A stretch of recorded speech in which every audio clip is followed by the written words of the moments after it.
now take you to the broadcast of It's Time with Reverend Nathaniel W. Martin. Here is Reverend Martin.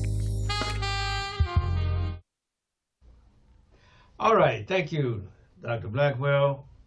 Let me say Hotep Harbaragani to my Africana Studies contemporaries and colleagues and seekers after the truth. Oh, my name is the Reverend, I misspoke there. I also want to hasten to say good morning, good afternoon, good evening, but certainly never good night and never ever goodbye, because I find goodbyes traumatizing.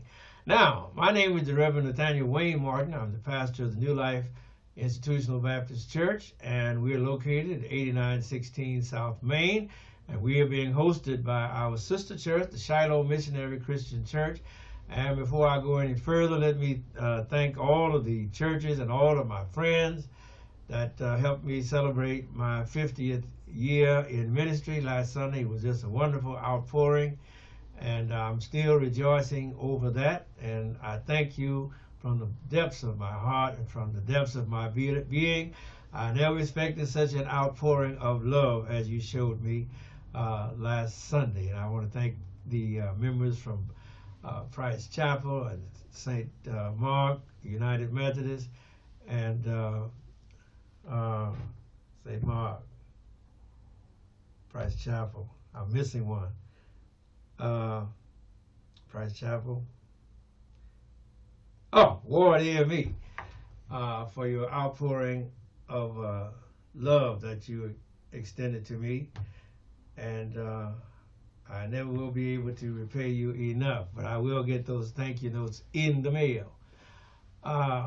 This is a social justice offering that you are viewing. This presentation looks at the economic and the environmental aspects of social justice, and indeed, wherever you look, whether at the environment or at the economics, we're doing a very poor job of stewardship over the resources of our world, of our nation, and of the earth in general. And I always talk about how that we are pouring out toxic waste and all of the caustic chemicals that we have developed, and we have even now what you call forever chemical. That chemical will never go away, and that was started, as they say, during the Manhattan Project, which was the precursor to the development of the atomic bomb, which was dropped on Hiroshima and Nagasaki. Dr. Oppenheimer said famously, "Now I am become death, ruler of the world." And what abandon we have exercised in our stewardship of the waters and of the air and of the land masses that God gave us, this good land, but we have certainly corrupted it. And it looks like we may be headed to another ice age where man will become extinct on the face of the earth. The waters are rising, and it looks like the Western powers could care less, because they say we'll be the last to see the waters coming our way.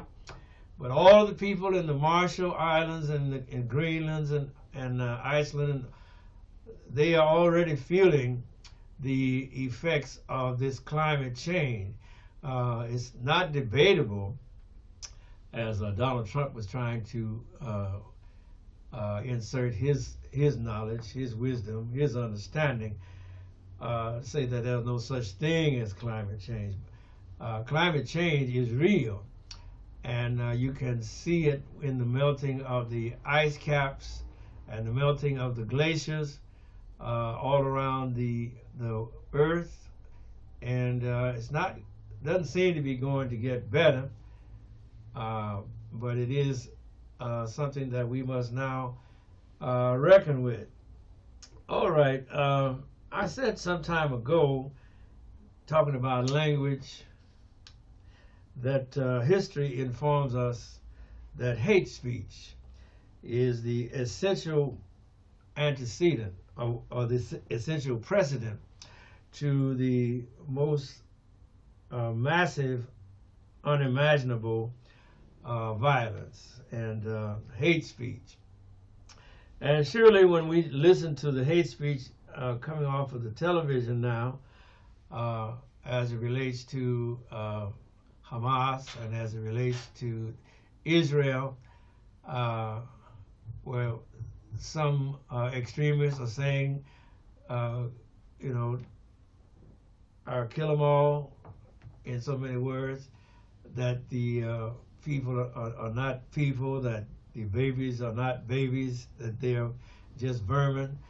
And we as the United States, you know, we are the guarantors of Israel over there, and all of that equipment that they're using, that is our equipment, all of that weaponry that they are employing, those are our weapons, our F-35, our F-16s and F-18s, our tanks, our white phosphorus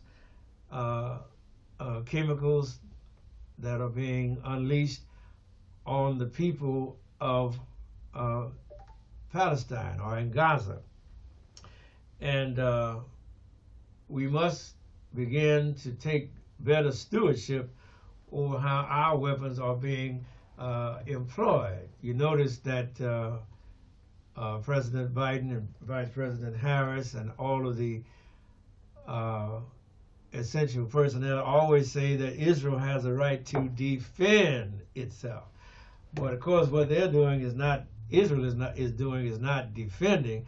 They are actually conducting what amounts to a war crime. A war crime. They are war criminals. 50 years from now, people will look back upon this and call it what it was, what it is, a war crime being conducted in our lifetime. And if we excuse the Ukrainians for bombing hospitals, but yet we want to, if we hold the Ukrainians responsible for bombing hospitals, but yet we want to excuse the Israelis, well, that doesn't compute. That's what you call cognitive dissonance. And cognitive dissonance is a sound that shouldn't be. It's a sound that is discordant, out of harmony. And so we can't look over or overlook the fact that the Israelis are bombing the Al-Shifa hospitals and all of the hospitals there in Gaza in the name of defense. That is just not something that you would expect any civilized people to do. And things are never what they are reported. And war in the name of religion is sheer hypocrisy. And there is no such thing as a holy war. There is no holy war. That's just a label that the powers that be put on their actions, activities, in order to gaslight and put the general public back to sleep, saying, well, our country right or wrong. I mentioned that on last week.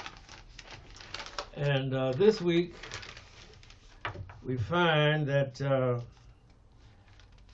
the things are not what they seem or are not what they are being reported, and that we need to look behind the veil, as it were. And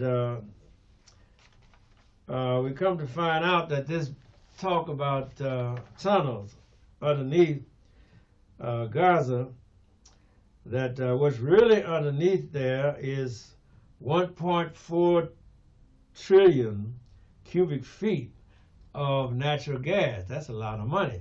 It's a lot of wealth. And 1.5 billion barrels of oil. That's below Gaza.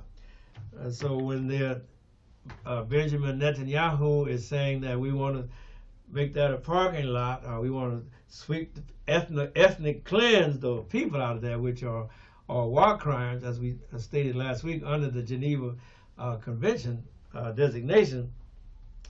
There is method to this madness, and there's a lot of money to be made.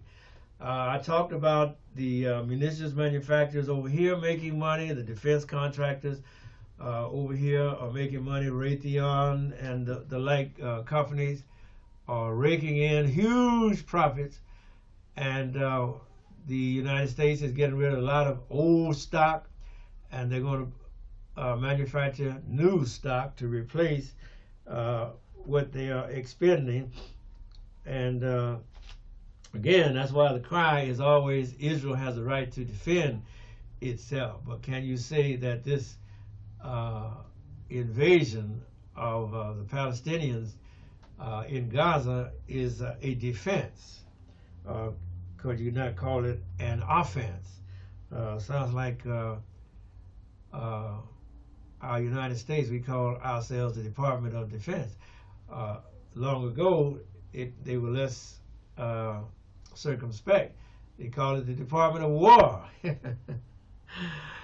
But they turned it, rephrased it to say we have a Defense Department. It's not a Defense Department, it's a War Department. And we need to acknowledge it as such. All right, but now it appears that the Palestinian Authority, remember I spoke to you back about the Palestinian Authority, PLO, or PLA, had already made a deal with British gas during the time of Yasser Arafat. That was in 1999. And Yasser Arafat said they were not just interested in sitting on this surplus of $453 billion fine. If you take the word of the people who drilled the first two exploratory wells. And so there is a lot of money under Gaza that the Israelis want to lay claim to. Remember, there was a election held way back there in 2006, 2007, 2005, and the people were asked to choose between the Palestinian Liberation Organization, which was headed at that time by Yasser Arafat, or Hamas, which was being funded out the back door by the Israeli lobby there. And they wanted to, they being the Israelis, wanted to continue to control the Palestine Liberation Organization, or PLO as it for short. And they figured that the PLO would win, but it turned around that Hamas won. And as soon as Hamas won, and remember this election was monitored by Jimmy Carter and a lot of other officials from the United States, so it was a fair and it was legal, and there was no voter suppression as we have in this country. And the people voted for Hamas. Now, the Israelis were dumbfounded. Hillary Clinton, who was Secretary of, she was State Secretary, yeah, was just incensed that Hamas had been chosen by the people, and that's when all of the statements that Hamas is a military wing and they don't want Israel to exist began to be bandied about. But it was a fair election. Hamas fairly won, and neither Israel nor the United States has been able to deal with that. And one other fact I was able to dig up is that way back in 1960, the United States was thinking about building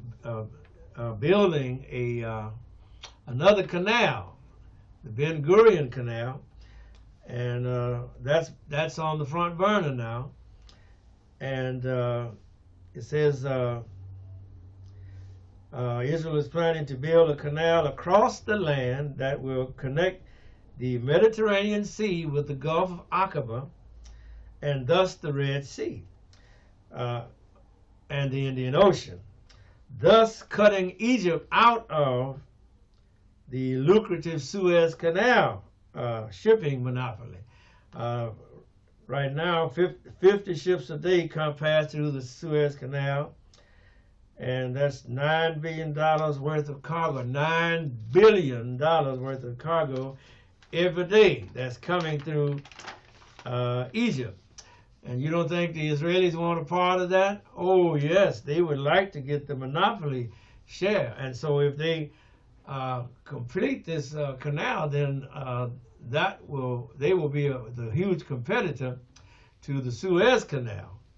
And remember, that cuts 9 days off of a ship's journey from the Asian countries or from the African countries to the Americas. So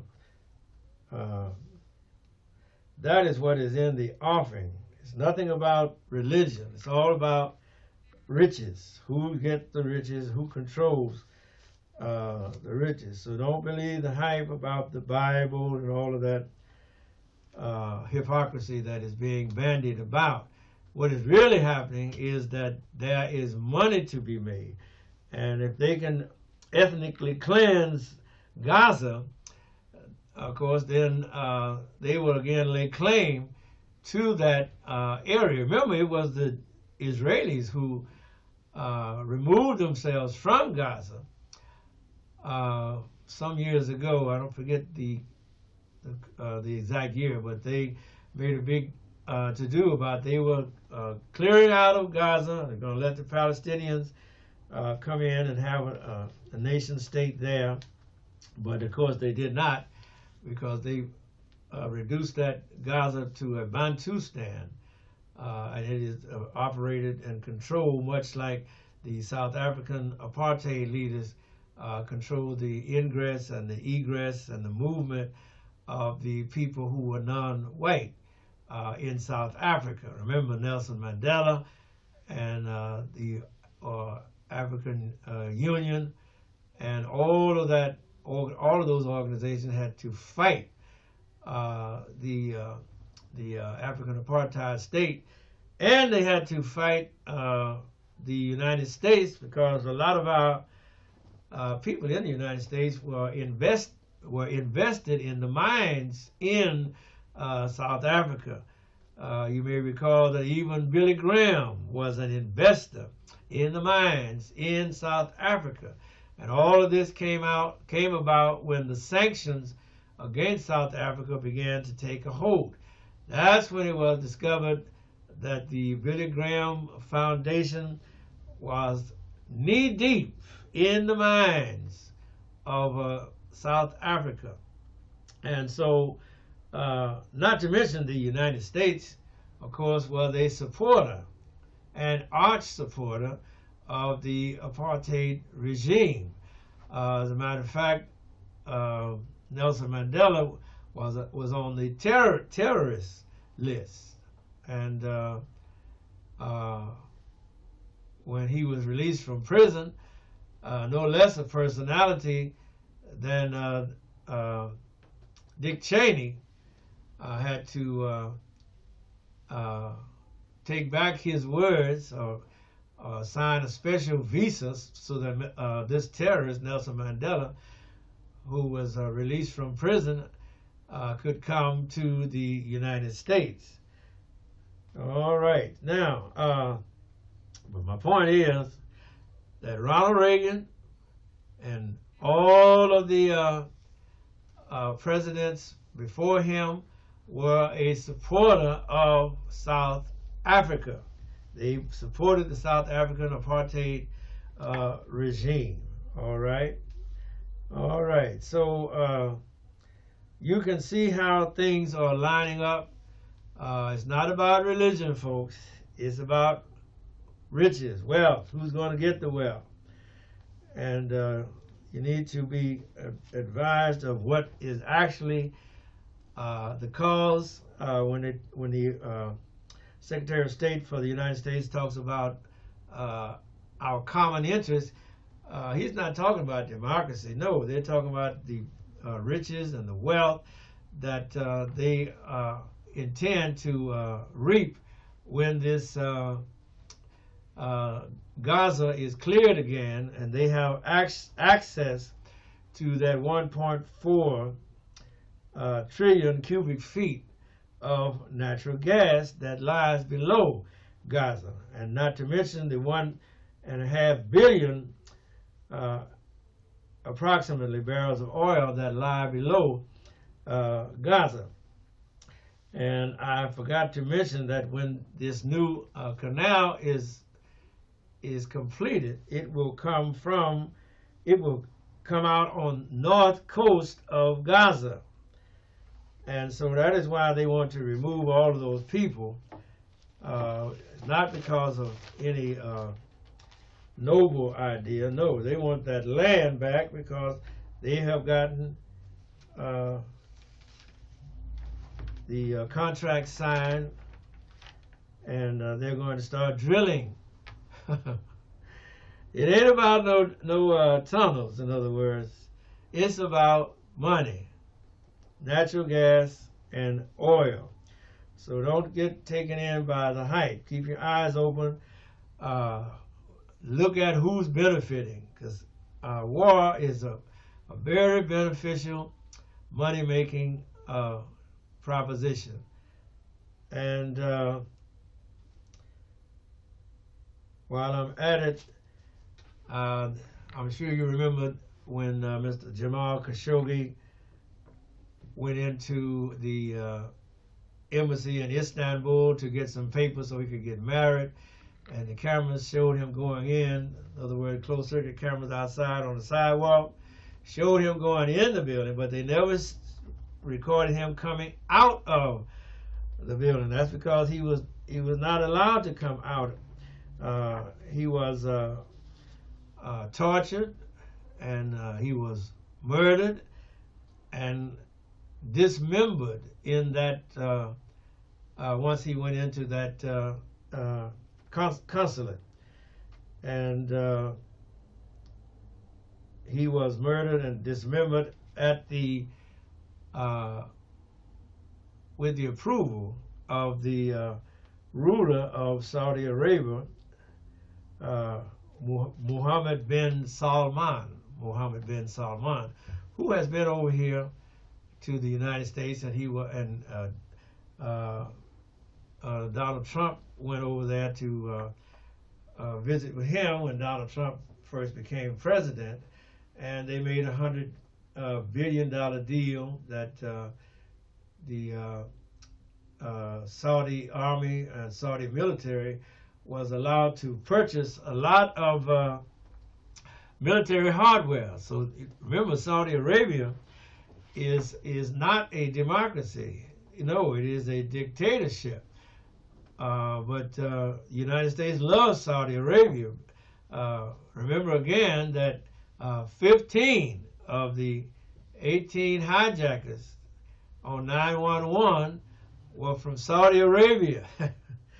And the United States dropped bombs on Iraq, but they wouldn't bust a grape on Saudi Arabia. And Saudi Arabia, as I say again, is a dictatorship. It is a straight-up monarchy. And we're not supposed to do business with monarchies. But then we have always been hypocritical about that. because we do business with the communists, with communist China. We got one group saying, calling them red, but then you got the other group that can't stop building their telephones and building their watches. All right, 5 minutes, y'all. In in communist China, so to speak, and so you can't always go by what you're being told. You're gonna have to look behind what's being said and who's saying it and on what date are they saying these things. Mr.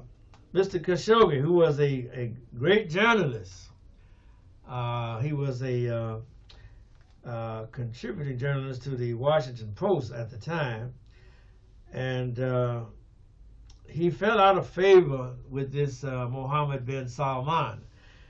And Mr. Salman was not what we thought he was. He put on a good show that he was a reformer and all of that, but in actuality, he was not a reformer. He was very repressive. And he not only had Mr. Khashoggi tortured and dismembered, he also had a lot of the rich Arabs in his country taken to the Ritz-Carlton, and he did a shakedown on them, and he made them fork over a lot of their fortunes to the how do you say this delicately? They had to fork over a lot of their money to the Saudi government. And it was this same Mohammed bin Salman that started the war in Yemen. You keep hearing about Yemen. Well, that's because the Saudi government has attacked Yemen unprovoked, and they right now there's no food and no fuel. As of 2017 on up to now, and the war in Yemen is continued, and he also is waging war against the government of Qatar, and you have to kind of scratch your head to keep up with all of these things that are going on, but that is the gist of our world situation. And it's not about religion. It's about riches. Who controls it? Who can get most of it? And Mohammed bin Salman can get control of everything in his country because he is the dictator. He is the law. Nobody can gainsay him. Just like Nebuchadnezzar or Belteshazzar, his word. That word in that country is law. All right. Now, therefore, my brothers and my sisters, as we get ready to wrap up, we have a lot on our plate, and we have a lot to look forward to. And again, don't be taken in by the Speaker of the House, because he is a full-throated election denier. He was one of the primary people who was motivated to say that the election was stolen. He was a Donald Trumpite, in other words. And when you hear him speak about, he's worried about the pews and the churches and all that kind of stuff. Well, if he would stop lying and stop being such a hypocrite, and so that his own young people can see his hypocrisy, then quite possibly they would not be shunning the pews and the churches. Remember, the American white evangelical is a very radical Trumpite. They supported Donald Trump. They promoted Donald Trump. They adhered to Donald Trump. They were very much in charge of, believers in that the election was stolen in 2020, and that is why they are still pressing, promoting, and upholding Donald Trump. So as I wrap this up for you, have a happy Thanksgiving. And remember, if you're working on a job and they don't want to pay you, take my considered advice and don't work for them. Thank you, Doc. We out of here. Love you. Have a happy Thanksgiving, y'all.